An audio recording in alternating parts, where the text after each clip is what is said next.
Mas para a gente sair de uma situação, se eu não me engano, o Santos nunca foi rebaixado, é isso? É um time que está acostumado a jogar na elite há muito tempo, né? Então a gente conseguiu ser infinitamente superior a eles dentro de campo. Isso é resultado do que a gente já vem fazendo. Será que agora nós podemos cobrar, Barbieri? Após 6 jogos, sendo 4 partidas no Rio de Janeiro, o Vasco só obteve 2 pontos. O empate com o Palmeiras e o empate com o Fluminense jogando no Maracanã, e perdemos as 2 únicas partidas que fizemos em São Januário contra Bahia e Santos. Será que agora a gente pode cobrar também a SAF? Vamos ver, né? Você está no canal No Radar Vascaíno. Eu sou o Edinho RJ. Juntos para mais um vídeo aqui no canal.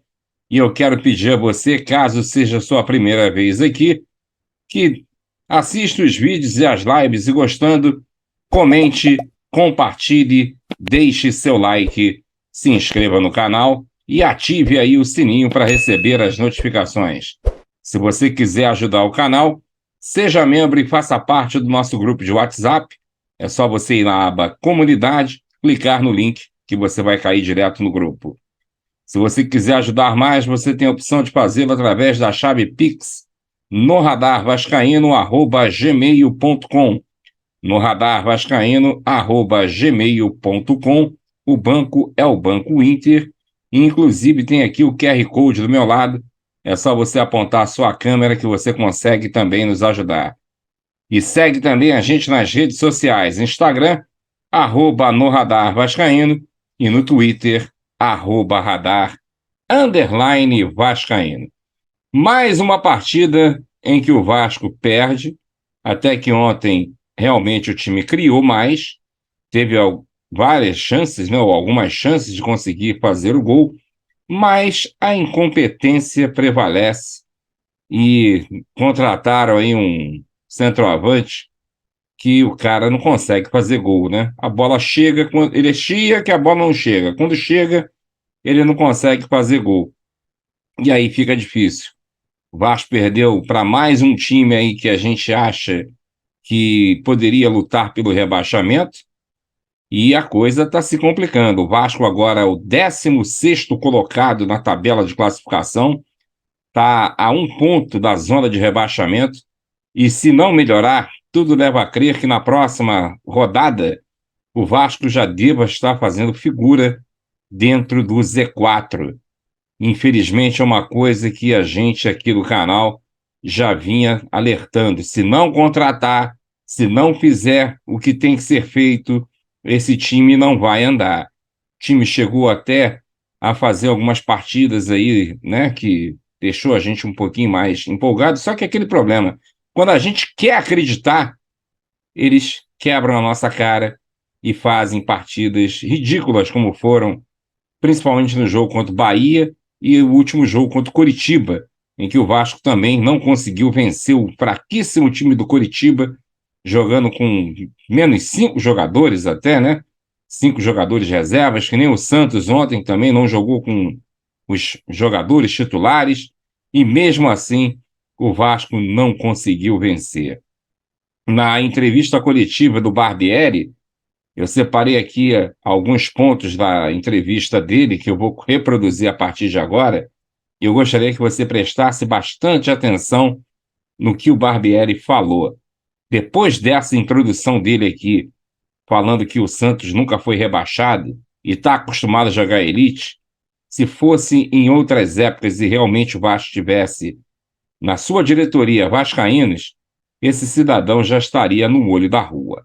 Mas, como agora é profissional, é SAF, a gente tem um mulambo lá como CEO, né? Temos um incompetente tomando conta do futebol e um presidente que é um banana, que não faz nada. Inclusive, ele fez uma postagem, que depois eu vou colocar aqui para você, que foi maravilhosa em seu Twitter. Olha, realmente o senhor estava inspirado ontem. Vamos lá. Começando com qual a análise que você faz sobre o jogo de ontem, Barbieri? Olha, eu acho que o resultado, que é o fator principal que traz a insatisfação para o torcedor, A gente entende que foi um resultado ruim. Nós tínhamos outro desejo, enfim, eu acho que a gente produziu muito para ter outro resultado, mas a gente não conseguiu, essa é a verdade. Eu acho que até a gente tomar o gol, o Santos não tinha feito absolutamente nada. Depois que a gente toma o gol, a gente se perde um pouquinho, o Santos ainda não cria nada, mas a gente se perdeu um pouquinho, sentiu um pouco o peso do gol. E no segundo tempo, tirando um lance do David, que o Robson toma um cartão, mas que o Robson é puxado antes, eles também não fizeram mais nada, a gente ficou em cima, a gente criou oportunidades, a gente finalizou um número grande de vezes no gol, a bola correu em cima da linha do gol, o João Paulo fez defesas espetaculares, mas a gente não conseguiu buscar o gol. Eu acho que é isso. Não posso reprovar a minha equipe por aquilo que a gente produziu, pela maneira como a gente se comportou e atacou. Sem dúvida, o resultado que traz a satisfação para o torcedor é um resultado ruim, e ruim para nós também, o sentimento é esse, de um resultado ruim. Agora, na sequência, ele vai responder o seguinte: quanto tempo o Barbieri entende que é necessário para que você entregue um produto onde você possa falar: olha, eu estou dando o meu melhor, eu dei o meu melhor, e esses são os resultados? Quanto tempo o Barbieri precisa para não ficar também pedindo paciência para entregar um trabalho que a gente sabe que atualmente, dentro do Campeonato Brasileiro, não é satisfatório? E eu já vou te adiantar, assim, eu não tenho como te dar um prazo exato, daqui tantos jogos, ou daqui tantos dias, ou tantas semanas. Eu acho que vai na linha do que você falou, você fez um resgate que é importante, que é importantíssimo, né?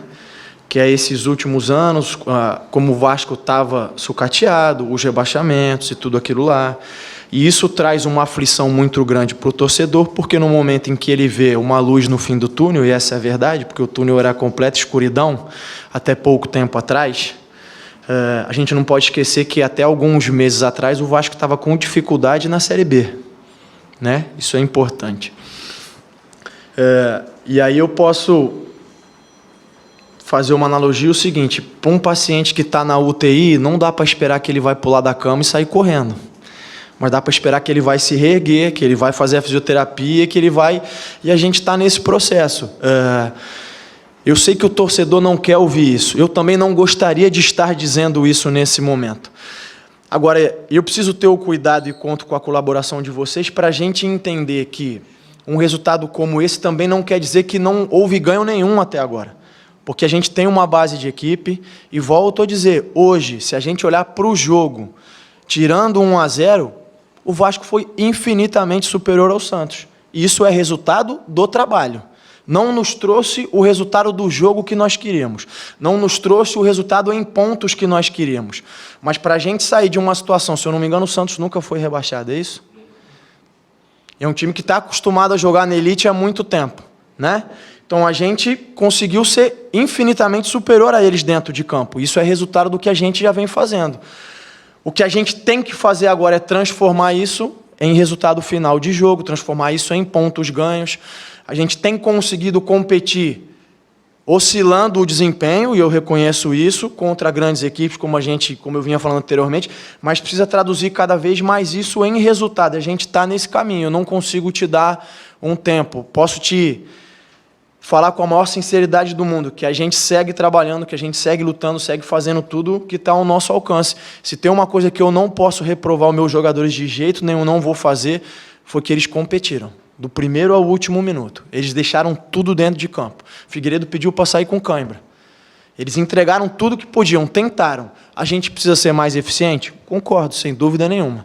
A gente precisa ter mais competência para colocar as bolas para dentro, para terminar melhor, para, de repente, escolher melhor um último passe? Estamos de acordo. Eu e eles também. Todo mundo está de acordo. Isso a gente tem que evoluir, tem que crescer nesse sentido. Mas é um processo. Muitas vezes é doloroso.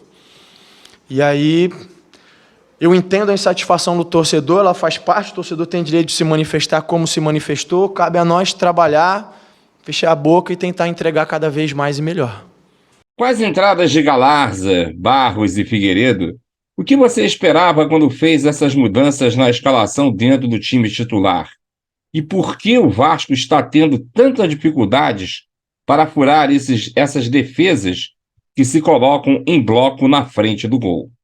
As mudanças foram por uma série de circunstâncias, eu vou citar algumas. Primeiro, em relação à organização defensiva da equipe do Santos, a gente entendeu que ia conseguir explorar bastante se a gente tivesse dois interiores, que eram o Barros e o Galarza, que não tem tanta característica de armação de jogo, mas a ideia era que o Jair pudesse fazer essa passagem da defesa para o ataque, como ele fez muito bem no segundo tempo contra o Curitiba.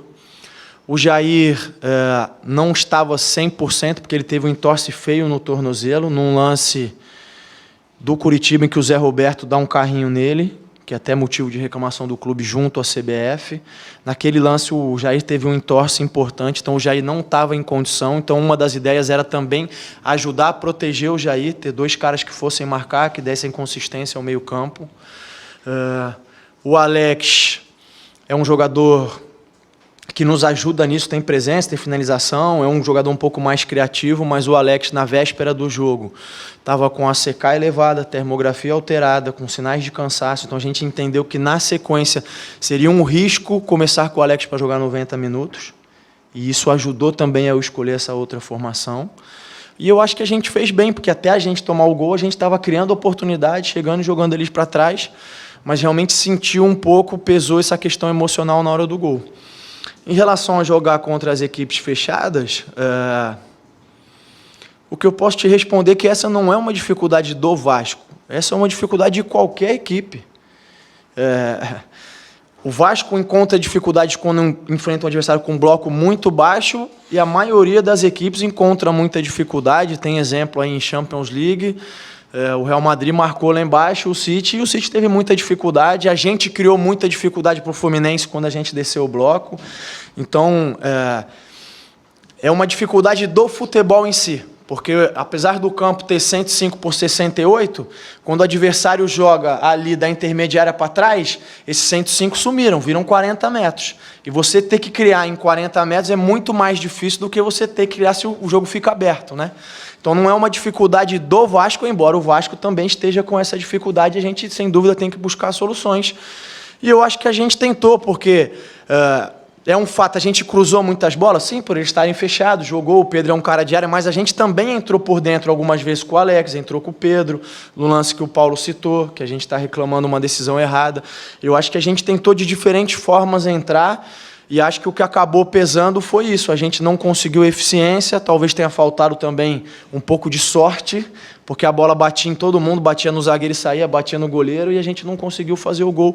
E isso tem um peso importante para um resultado negativo e para uma sequência que a gente sabe que não é a que a gente gostaria, mas a gente só vai reverter isso trabalhando com ajuste, seguindo em frente. São Januário costuma ser uma força para a equipe. Ano passado, o Vasco só perdeu uma partida aqui pelo Campeonato Brasileiro na Série B. Neste ano, em 2 jogos, perdeu os 2.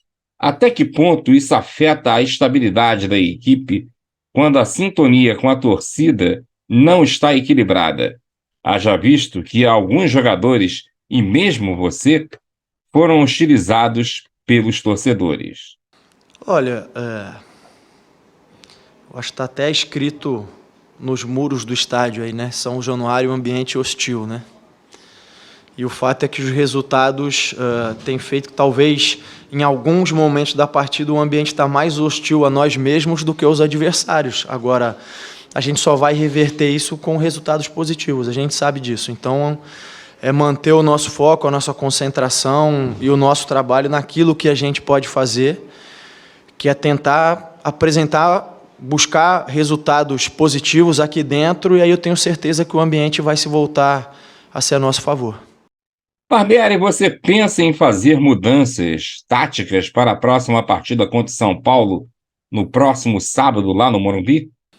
Não, sim, sem dúvida. Passa pela cabeça de qualquer treinador, passam muitas ideias e muitas possibilidades. E aí o tempo vai ensinando a gente que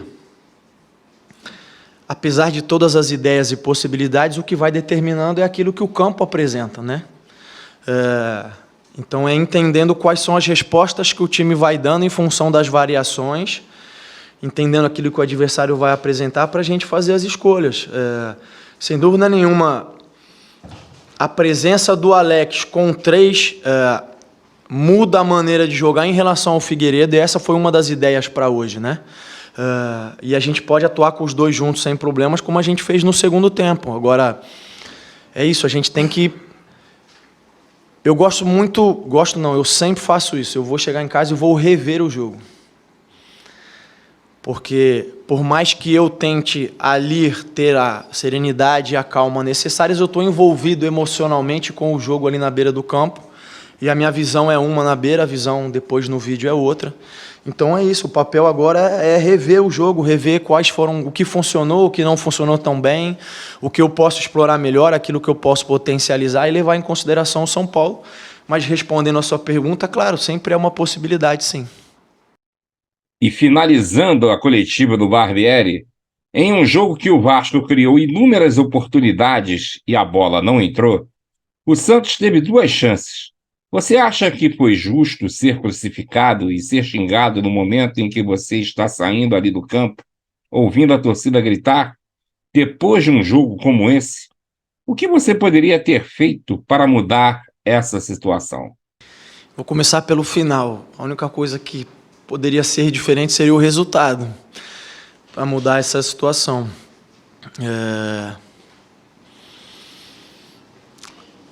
Eu entendo porque é uma cultura, né, que se criou e não quero tirar a minha responsabilidade como treinador. Eu acho que, é claro que eu tenho uma primeira e importante responsabilidade, porque eu sou o comandante, preciso fazer com que esse grupo, com que esse elenco consiga render tudo aquilo que pode, né? E eu estou trabalhando nesse sentido, tenho buscado soluções nesse sentido. Não é algo que vá me tirar o sono. Esse grito eu entendo, eu acho que ele é legítimo porque ele traduz um sentimento, que é o sentimento de frustração que é compartilhado entre nós. O torcedor precisa estar ciente que nós compartilhamos do mesmo sentimento. Talvez ele responda de outra forma. E a mim não cabe julgar a resposta dele. Cabe ter empatia por aquilo que ele sente, e eu gostaria que ele entendesse que o sentimento é o mesmo, é de frustração. E eu vou voltar num ponto que eu falei até pelo dia especial que é hoje, que é Dia das Mães, e eu sou pai. Não consigo estar tão presente na vida dos meus filhos como a mãe dos meus filhos, mas eu me sinto tão responsável quanto. E vou pegar um gancho. Se o meu filho se esforçar muito, fizer tudo aquilo que está ao alcance dele, para passar numa prova, ou para passar num teste, fizer tudo aquilo que ele pode fazer, e ele não conseguir, eu vou chamar ele e vou dizer, nós vamos estudar mais, estudar melhor, trabalhar mais e melhor, e nós vamos tentar de novo. E é isso que eu quero que o meu elenco entenda hoje, porque foi o que eu disse. Eu não posso reprovar o quanto eles lutaram, brigaram, se sacrificaram, buscaram fazer o gol. É evidente que existem situações melhores. Nós vamos trabalhar de novo para fazer mais e melhor e vamos tentar de novo. E é essa mensagem que eu posso passar para o torcedor. Nós vamos essa semana trabalhar mais, trabalhar melhor e nós vamos buscar de novo no sábado. A manifestação dele, volto a dizer, é em função do sentimento dele e tem parcela de culpa grande. A gente não conseguiu entregar o resultado que ele esperava, que nós esperávamos. Então, é seguir fazendo as coisas, tentando melhorar sempre. Pois é, meu amigo, diante disso tudo que você ouviu aí do Barbieri, agora eu gostaria que você deixasse seu comentário. O que você achou dessa análise dele aí em relação ao jogo de ontem? Ele está certo em se achar, né, um coitado, mais um aí na fila, ou não? Deixa aí seu comentário. Bom, logo que acabou a partida, Vasco irá à CBF reclamar contra a arbitragem do jogo contra o Santos. Com a informação vinda lá do Twitter do jornalista Lucas Pedrosa, que colocou o seguinte: o Vasco entende que foi ultrajado na partida contra o Santos. O clube vai à CBF reclamar da conduta da arbitragem na partida de hoje, no caso ontem. Vão reclamar do pênalti no primeiro tempo, bola na mão, e do lance com Pedro Raul. Para o clube, Foram 2 lances claros. Bom, realmente a gente está vendo também uma certa falta de vontade, né? De determinados árbitros. A gente não sabe se é da CBF que vem acimando, mas a gente viu aí que realmente tem determinados jogos que você vê que o juiz marca pênalti, com coisas banais, e em outros jogos não, como o jogo de ontem. Eu acho que se fosse contra o Vasco, os pênaltis seriam marcados. Pênalti não é gol. A gente tem que colocar isso bem claro. Agora, isso não quer dizer que acontecendo não tenha que ser marcado.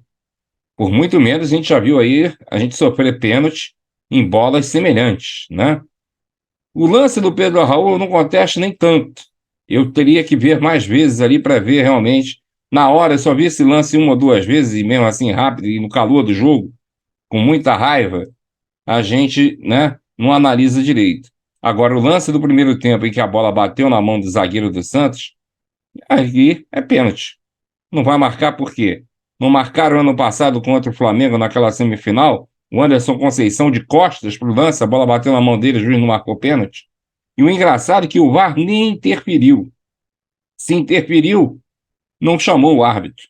Deveria ter chamado. Mas, enfim, passou e a gente aí, mais uma vez, vai ficar reclamando dessa situação.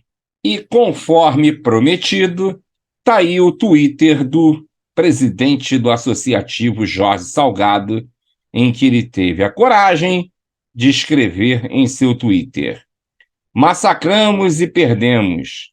É continuar trabalhando, as vitórias virão.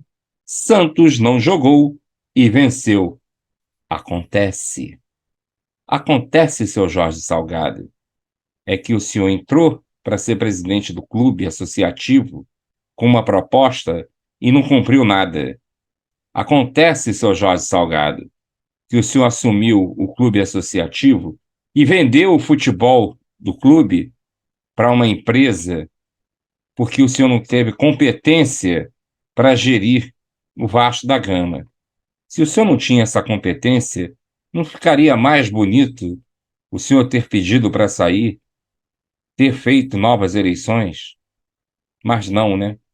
Teve que fazer o caos, transformar o Vasco da Gama num caos, né? Deixar o Vasco em 2 anos seguidos numa Série B, e agora montou um time que a gente está vendo, pelo menos na minha visão, é um time excelente para a Série B, não para a Série A. O Vasco está jogando a Série A. E não adianta reclamar da tabela, porque a tabela da Série A é pancada em cima de pancada. Não é uma tabela de Série B que você já teve dificuldade ano passado de subir e você vai encarar times do mesmo nível do Vasco. O time melhorou, mas a gente está igual. O que mudou? A colocação é a mesma. O sofrimento que o Abel falou que a gente não ia ter mais, continua. Até quando essa torcida vai aturar essa vergonha? Essa é que é a pergunta. Bem, minha gente, esse era o vídeo que eu queria colocar agora. Lembrando a você que logo mais às 22 horas, hoje a porrada vai comer e a live vai pegar fogo. Nossa live de hoje, né? Live especial de segunda-feira, começando às 22 horas, e eu conto com você. Se você ainda não deixou seu like, deixe, se inscreva no canal e ative aí o sininho para receber as notificações. A gente se vê. Valeu.